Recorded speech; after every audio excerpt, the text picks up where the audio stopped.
প্রার্থী 7 নম্বর আলমপুর আবিদুর রহমান সেলিম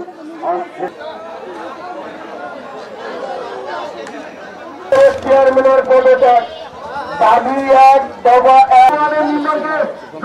নাম তোর কাটি দেওয়া হয়েছে, অন্যজনকে দেওয়া হয়েছে। আমি বললাম যে আমার নাম তুমি কাটবেন কেন? আমার যে এত বছর আমি ওই কর্মসূচি আমার নাম আছে, আমার নাম তুমি কাটবেন কেন? তখন চেয়ারম্যান আমাকে অন্যজনের দ্বারা আমাকে টাকার প্রস্তাব দেয়। আমি টাকা দিতে পারি না দেখে এই চেয়ারম্যান আমার নাম কাটি দিয়ে ওনার নিজস্ব লোককে আমার এই রাস্তা বাঁধার নাম আবার কাটি দিয়ে তাকে দিয়েছে। আমার দাবি এই চেয়ারম্যানকে আমরা এই পরিষদে চাই না, এই চেয়ারম্যানকে আমরা পদত্যাগ চাই চাই চাই।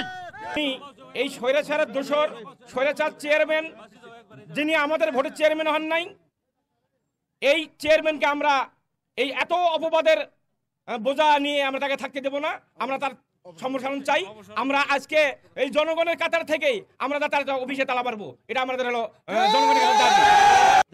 চেয়ারম্যান 2.5 বছর হয়ে যাচ্ছে, আমরা পরিষদে আছি, ভালো মন্দ ন্যায় অন্যায়ের এর কিছু প্রকল্প যেগুলো আসে এগুলো নিয়ে আমাদের সাথে বসে না, হিসাব দেয় না, কোনো কিছু করে না।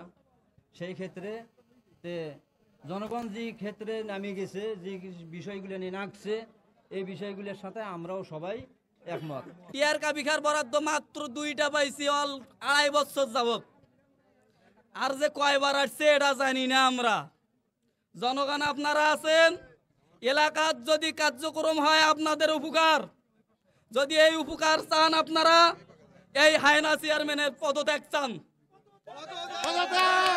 তারা এই কার্ডগুলো বিলি বন্টন করবে।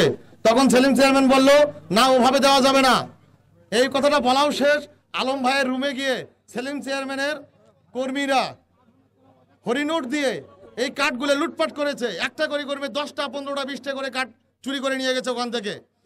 পরবর্তীতে এই কার্ডগুলো সেলিম চেয়ারম্যান আমাদের ইউনিয়ন পরিষদের উদ্যোক্তা যে আলম আছে তাকে কার্ডগুলো আবার পুনরায় অনলাইনে হালনাগাদ করার জন্য প্রেশার ক্রিয়েট করে, এবং সেলিম চেয়ারম্যান নিজে রাত্রের বেলা আলমকে সঙ্গে নিয়ে, তার সঙ্গে আমাদের 4 নম্বর ওয়ার্ডের ছাত্র মেম্বার জড়িত ছিল, তারা রাত 11টার সময় এসে ঘরের দরজা বন্ধ করে দিয়ে রাত 1:30টা পর্যন্ত এই কার্ডগুলি এককভাবে অনলাইনভুক্ত করে।